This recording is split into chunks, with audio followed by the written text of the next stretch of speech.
I was around 36, married, carrying a phone that never stopped buzzing, and somehow still believed a neat spreadsheet could save a messy life. My name is Lena.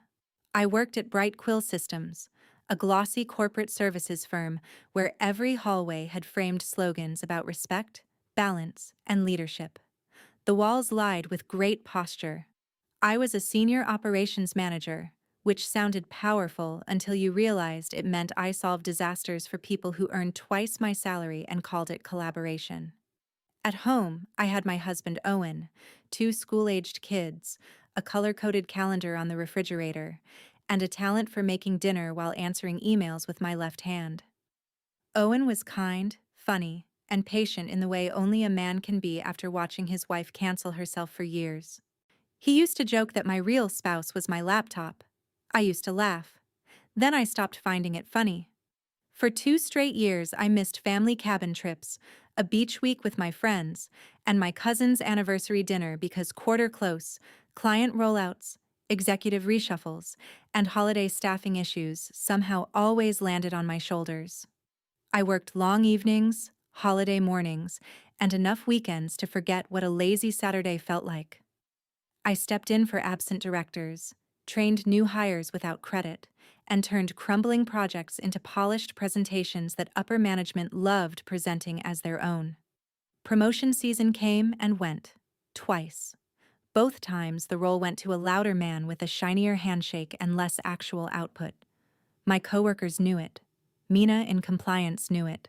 Ruth in payroll knew it. Even Dev, our quiet analyst with the eyebrows of permanent concern, knew it. They would give me that sympathetic office look, the one that says you are carrying the piano and somehow apologizing for the noise. So when I finally requested leave for a trip with Owen and the kids, it felt almost scandalous. 6 days, not 6 weeks, not a moon pilgrimage, 6 ordinary blessed days. I sent the request through the official system. I checked the staffing calendar twice. I lined up coverage. I documented project status. I even left notes so detailed a bored raccoon could have run my department. Then HR emailed me. Approved. I stared at that word longer than I care to admit. Approved. A tiny miracle in a sterile font. That night, Owen opened a bottle of sparkling cider because we had not gotten into the habit of celebrating with anything stronger on work nights. The kids started arguing over which snacks belonged in the car. I laughed so hard I nearly cried. The next morning, sometime in the early morning while I was reviewing vendor contracts, another email landed. Subject line, leave, status update. I opened it and read the message twice because the first read made me think I was hallucinating from fluorescent lighting. Due to updated operational priorities, your previously approved leave has been negated by management. You are expected to remain available during the requested period. Negated. It was such a smug little word. Not denied, not postponed. Negated. As if my plans had been a typo. I walked to HR with the printouts in my hand. Kira from HR met me outside her office with the expression of a woman who would prefer to be swallowed by the carpet. What happened? I asked. She lowered her voice. Your manager reversed it. My manager does not approve leave after HR signs off. That is the process. She gave me a look that translated into welcome to executive exceptions. Why? Kira hesitated. Upper management has a leadership retreat that week. A retreat. She swallowed. Golf. I blinked. You negated my approved leave so men with polo shirts could discuss synergy near a sand trap? Her mouth twitched. She should not have smiled, but she did. I stood there feeling something colder than anger settle into place. Anger burns. This was sharper. This had a filing system. Send me that in writing, I said. Kira looked startled. I cannot put that exact wording in writing. You already did worse, I said, raising the email. You put negated in writing. That was when the revenge began, though at the time it looked a lot like calm breathing and a woman opening a folder. There is a practical truth every overworked woman should know. When a company breaks its own policy, sentiment is useless but records are gold. Save the approval. Save the reversal. Save the handbook. Save the calendar. Save your earned leave balances. If your time off is part of your compensation, the paper trail matters more than your outrage. I went back to my desk smiling so mildly that my manager, Blaine, mistook it for surrender. Poor man. He thought I was tired. I was organized. Blaine had the polished confidence of a man who had failed upward with great commitment. He liked to lean against my doorway and ask whether I could just tighten this up for leadership, which usually meant I was expected to rescue something he had ignored until it started smoking. When I walked into his office, he was studying golf course photos on his screen with the concentration of a surgeon. "You reversed my approved leave," I said. He clasped his hands. "We need all hands that week." That week I already staffed and documented. This came from above. Who above? He smiled the corporate smile, the one designed to be both vague and insulting. "There are strategic priorities you are not privy to." I sat down without asking. I was passed over for promotion twice after covering senior-level work. I missed 2 years of family travel. And now my approved leave is cancelled because leadership wants a golf trip. "It is not a golf trip," he said. "It is relationship building." "Wonderful. Then build some relationships without using my PTO as a caddy." His jaw shifted. I had stopped speaking fluent obedience, and he did not like the accent. "Lena, I need you to be a team player." I laughed. That phrase has cost me 3 years and a promotion. I left before he could arrange his face into a lecture. Back at my desk, I opened the employee handbook. Bright Quill loved policies. Policies made mediocre managers feel like emperors. I searched leave procedures, PTO accrual, approval authority, operational blackout periods, and discretionary reversals. There it was in black and white. Once approved, leave could be rescinded only for documented emergency business necessity and required written explanation from the approving authority. Not an informal override from a manager whose greatest emergency was losing tea time. Then I checked something even more useful. Our state treated earned vacation time as a form of wages once accrued under company policy. That did not mean any canceled trip became a lawsuit, but it did mean employers had to follow their own written rules carefully. Loose hands around leave policy often came with other loose hands around payroll, classification, reimbursement, and retaliation. Companies do not usually trip only once. That is another thing women should know. When a business suddenly treats your rights like suggestions, widen the lens. Look for patterns, not just one insult in a pretty wrapper. I emailed HR and copied myself to a private folder at home. I asked for the written basis for rescinding approved leave, the name of the approving authority who changed the status, and the policy section that permitted it. I also requested confirmation that my PTO balance would remain intact and that no negative attendance or performance notation would be attached to the reversal. Then I printed my promotion reviews. Every glowing sentence was there. Exceptional under pressure. Critical to continuity. Trusted by senior leadership. Indispensable during holiday operations.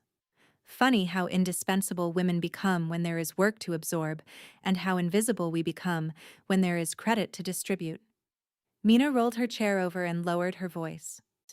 "Did they really kill your trip for golf?" "For synergy and collared shirts." She muttered something unprintable and handed me a sticky note. "Talk to Ruth in payroll." Ruth did not waste time. She pulled a report and pointed at a reimbursement ledger. Several executive retreat expenses were coded under a client development account with vague descriptions. Fine, maybe sloppy, but survivable. Then she showed me something uglier. Exempt managers, including me, had been instructed to cover extra weekend support during holiday periods, without recording certain travel and meal reimbursements properly. The company had saved money by blurring expense rules and leaning on loyalty. "You should also look at coverage assignments," Ruth said. "Your work was absorbed when you missed those promotions." But they still said there was no budget for a title change. I did. The internal charts told a rude little story. My responsibilities had quietly expanded into duties listed under the promoted role. I had been doing the job without the title or pay. By late afternoon, Kira from HR replied with a careful email. Due to executive scheduling needs, management determined your presence was required. No policy section cited, no emergency named. That was clumsy. Very clumsy. So I did something Blaine would never have expected. I called an employment attorney for a paid consultation, not because I wanted fireworks, because before you confront a company, you should know the map. Good revenge is rarely loud at the start. It is informed. The attorney read the emails and said, "Do not resign, do not rant, document every deviation. Ask precise questions. Companies hate precision when they are in the wrong." I thanked her and hung up feeling steadier than I had in months. Bright Quill had taken my leave. I was about to take inventory instead. The funny thing about being the dependable woman in the room is that people say too much in front of you. They forget you can hear while smiling. For the next few days, I became a collector. I collected meeting notes. I collected calendar screenshots. I collected versions of the leave policy from the employee portal in case anyone developed sudden editing energy. I forwarded performance reviews and staffing plans to my personal email, where legally appropriate, keeping only my own records and documents I was authorized to access. I did not raid databases like a movie villain. I moved like a woman who understood chain of custody and had no interest in becoming the side issue. That matters. Another practical rule: protect yourself with documents you have a right to possess. Do not steal data, client files, trade secrets, or private records. Truth does not need costume jewelry. Then I waited. Upper management always gets chatty before a retreat. There were conference room jokes about irons and putters, about who would share carts, about whether Blaine would embarrass himself again near a water hazard. One vice president, Chet, said in the break room, "We had to lock down that week. Could not have gaps in support while we are off-site." Off-site? Such an elegant word for adults skipping town with expense accounts. "Interesting," I said, stirring my tea. "I was told there was an urgent business necessity." He laughed and slapped the counter. "Golf is urgent for morale." Then he saw my face and realized he had stepped on a rake. By then, I had also learned something else. Our company maintained an ethics reporting channel overseen by the audit committee of the board. Most employees thought it was for dramatic fraud, not everyday abuse. They were wrong.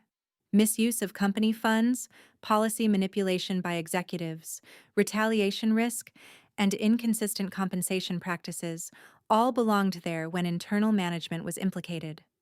I drafted a report like I was writing a love letter to facts. I included the approved leave email, the negation email, the handbook language, the lack of policy basis from HR, the evidence that executive travel was the real reason, the role expansion documents showing I had absorbed higher-level duties without title or pay, and the reimbursement irregularities Ruth had flagged. I did not speculate wildly. I did not insult anyone. I named dates, documents, policy sections, and direct quotes, where supportable. Then I included one crisp line that made even me smile. The company appears willing to revoke earned employee leave outside written policy in order to support executive leisure activities funded through ambiguous business expense coding. Leisure activities. Much more elegant than golf in khakis behaving badly. Before filing, I told Owen everything. He leaned back at the kitchen table and looked at me with that half-amused, half-admiring expression I had not seen in a while. "You have that face," he said. "What face?" "The one you get when somebody underestimates you and you decide to turn their confidence into a public service." I laughed. "I am trying to be measured." "You are measured.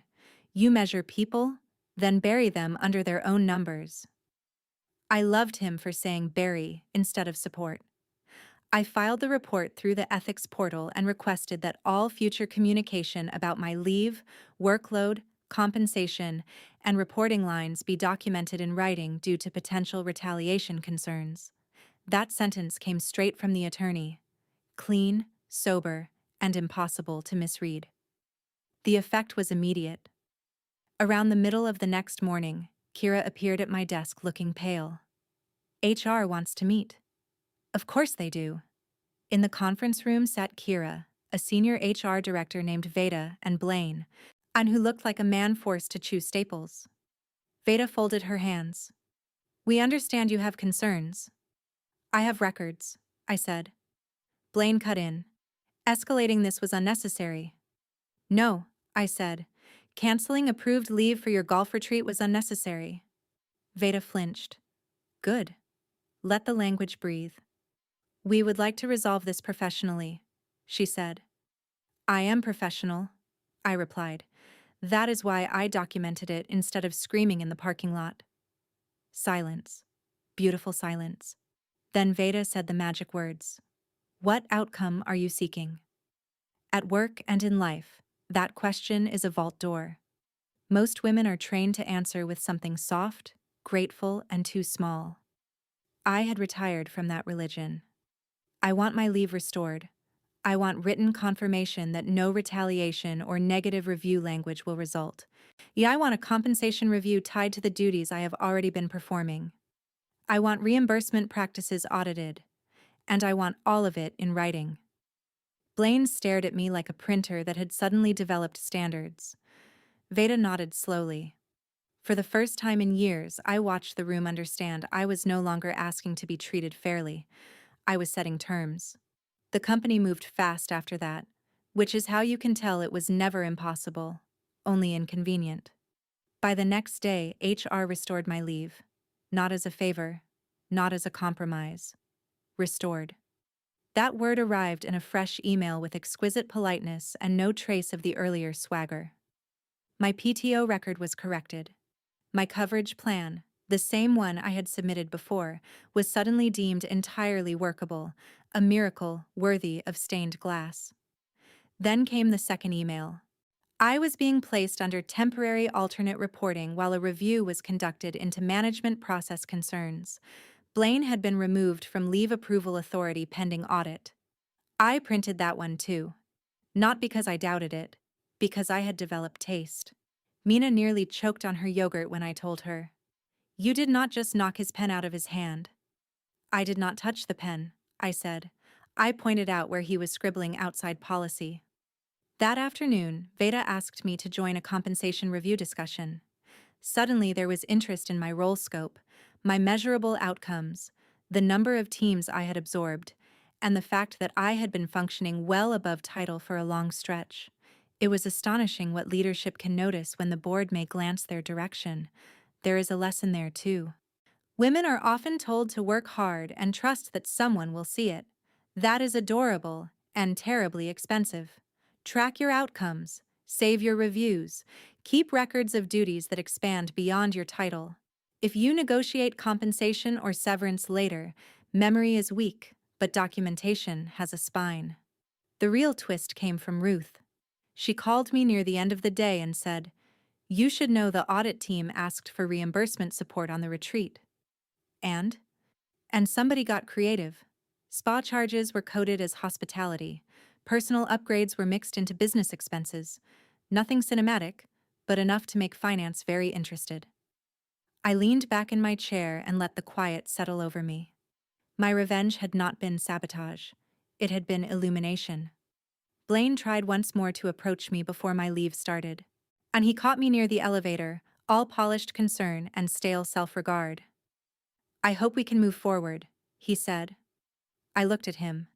That depends. Are you planning to move forward with policy this time? His ears pinked. Small victories are still victories. Some things got misunderstood, he said. Not by me. He gave a tight smile. You have made this larger than it needed to be. No, I said. You made it smaller than it was. You thought it was one woman losing a break.